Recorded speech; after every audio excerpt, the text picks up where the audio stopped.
नमस्कार दोस्तों। ओम नमो भगवते वासुदेवाय नमः। स्वागत है आप सभी का एक बार फिर से। जगत के पालनहार भगवान विष्णु आप व आपके परिवार पर अपनी कृपा दृष्टि सदा सर्वदा बनाए रखें। दोस्तों, अगर आप हमारे चैनल में पहली बार आए हैं तो चैनल को सब्सक्राइब करके बेल आइकन जरूर दबाइएगा ताकि आने वाली नई वीडियो का नोटिफिकेशन आपको सबसे पहले मिले। दोस्तों, यदि आप अपनी लाइफ में नया कुछ सीखना चाहते हैं तो चैनल को सब्सक्राइब करना बिल्कुल भी ना भूलें। दोस्तों, पावन श्रावण मास की शुक्ल पक्ष की एकादशी पर भगवान विष्णु की पूजा अर्चना की जाती है। इस एकादशी को पुत्रदा एकादशी कहते हैं। पंचांग के अनुसार इस बार पुत्रदा एकादशी पर प्रीति योग का संयोग बन रहा है। मान्यता है कि सावन पुत्रदा एकादशी का व्रत पुत्र रत्न की प्राप्ति और पुत्र की रक्षा व समृद्धि के लिए किया जाता है। दोस्तों, संतान सुख, बच्चे की खुशहाली, तरक्की और उसे हर संकट से बचाने के लिए साल भर में महिलाएं कई व्रत रखती हैं। उसमें से एक है सावन माह की पुत्रदा एकादशी।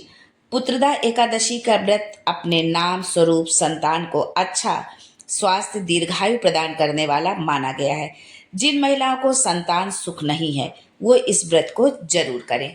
दोस्तों, पुत्रदा एकादशी कब है, क्यों मनाई जाती है पुत्रदा एकादशी, व्रत कैसे करें, पुत्रदा एकादशी का महत्व क्या है, धन प्राप्ति व भगवान विष्णु की कृपा पाने के लिए पुत्रदा एकादशी पर क्या उपाय करें, पति पत्नी साथ में कौन सा उपाय करें जिससे उनका जीवन खुशहाल बना रहे, क्यों मनाई जाती है पुत्रदा एकादशी।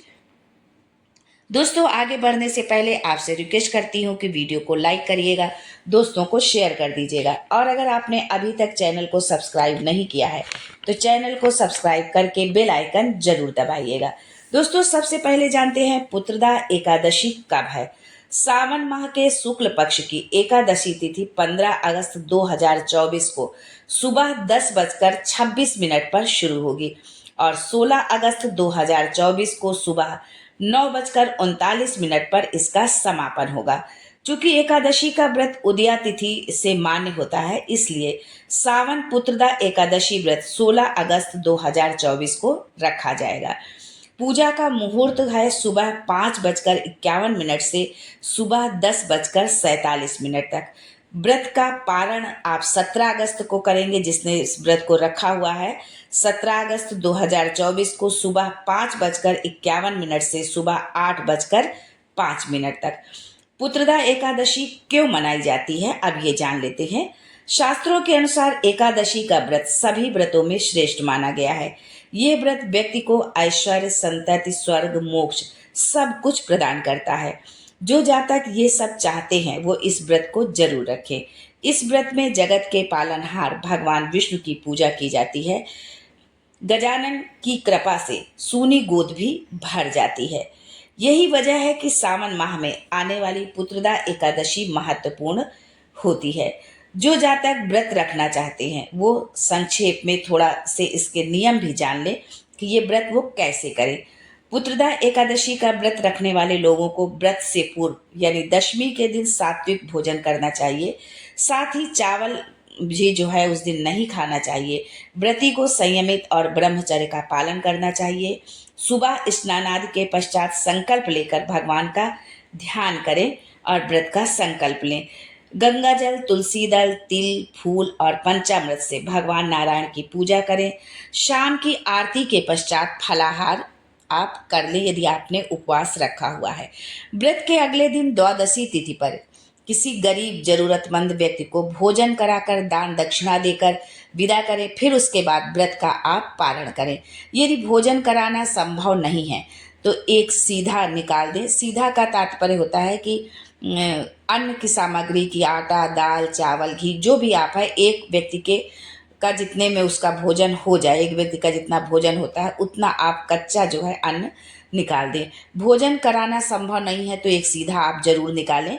इस विधि से जो है यदि आप व्रत करने से हैं जो है तो आपको सुख ऐश्वर्य की प्राप्ति होती है। दोस्तों, ज्योतिष शास्त्र में एकादशी के कई विशेष उपाय बताए गए हैं जिनको करने से साधक के जीवन की सभी परेशानियों का अंत होता है और सुख समृद्धि में वृद्धि होती है। तो आइए जानते हैं सावन पुत्रदा एकादशी पर किए जाने वाले उपायों के बारे में। दोस्तों, अगर आप धन की प्राप्ति चाहते हैं, धन चाहते हैं या धन है, धन में वृद्धि चाहते हैं, लक्ष्मी वृद्धि चाहते हैं, तो पुत्रदा एकादशी के दिन सुबह स्नान करें। इसके बाद सच्चे मन से भगवान विष्णु और देवी लक्ष्मी की पूजा अर्चना करें। एक लाल रंग का कपड़ा आप ले लें, उसमें 5 पीले रंग की कौड़ियों को बांधकर भगवान विष्णु को अर्पित कर दें। ये काम आप सुबह की पूजा के समय करें, जब आप सुबह पूजा करते हैं, और जब शाम की आप आरती करें तो इसे उठाकर पैसे वाली जगह या तिजोरी में रख दें। ऐसा करने से कभी भी धन की कमी नहीं होगी, बरकत होगी और धन लाभ के योग भी बनेंगे। दोस्तों, भगवान विष्णु की कृपा पाने के लिए कच्चे दूध में तुलसी और केसर मिलाकर भगवान विष्णु का अभिषेक करें। इस टोटके को करने से भगवान विष्णु प्रसन्न होते हैं और सभी बिगड़े काम बनते हैं आपके। इसके अलावा आर्थिक तंगी में भी सुधार होता है। यदि किसी तरह की आर्थिक तंगी है तो उससे भी आपको छुटकारा मिलेगा।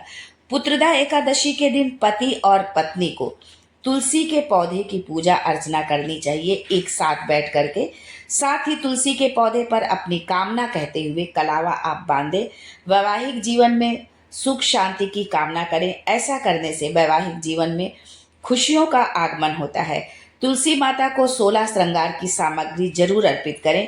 इससे वैवाहिक जीवन जो है सुखमय रहता है और मधुर संबंध बने रहते हैं और आपका सौभाग्य जो है अखंड होता है, यानी कि अखंड सौभाग्य की प्राप्ति होती है यदि आप माता तुलसी को 16 श्रृंगार की सामग्री आप भेंट करते हैं। क्यों मनाई जाती है पुत्रदा एकादशी? दोस्तों, भविष्य पुराण में लिखा हुआ है कि सावन पुत्रदा एकादशी का वर्णन उसमें निहित है कि इस शास्त्र के अनुसार राजा महिजित महिष्मति को कोई संतान न थी। उन्होंने ऋषि की सलाह पर सावन माह के शुक्ल पक्ष की एकादशी तिथि पर भगवान विष्णु के निमित्त व्रत रखा।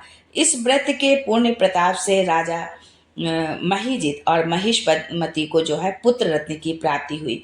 उसी समय से ये पर्व धूमधाम से मनाया जाता है। इस तिथि पर वैष्णव समाज के अनुयायी भगवान विष्णु की विशेष पूजा अर्चना करते हैं। पुत्रदा एकादशी पर जो है कुछ चीज़ें यदि आप दान करते हैं तो आपको शुभ फलों की प्राप्ति होती है। उसमें से यदि आप वस्त्र, अन्न, धन, तुलसी के पौधे और मोर पंख जो है दान करना बेहद शुभ माना जाता है। अगर आप इन चीज़ों को दान करते हैं, इस तिथि पर यदि आप दान और पुण्य कार्य करते हैं तो घर में आपके हमेशा सुख समृद्धि का जो है वास बना रहता है। साथ ही जीवन भर आर्थिक समस्या का सामना भी नहीं करना पड़ता है जीवन में। भगवान विष्णु के साथ माता लक्ष्मी भी प्रसन्न होकर अपनी जो है कृपा आप पर बरसाती हैं। अपनी क्षमता के अनुसार इस तिथि पर कुछ न कुछ तो आप अवश्य दान दें। आज के लिए बस इतना ही। दोस्तों, मिलते हैं अगले वीडियो में एक नई जानकारी के साथ। तब तक के लिए जय श्री हरि।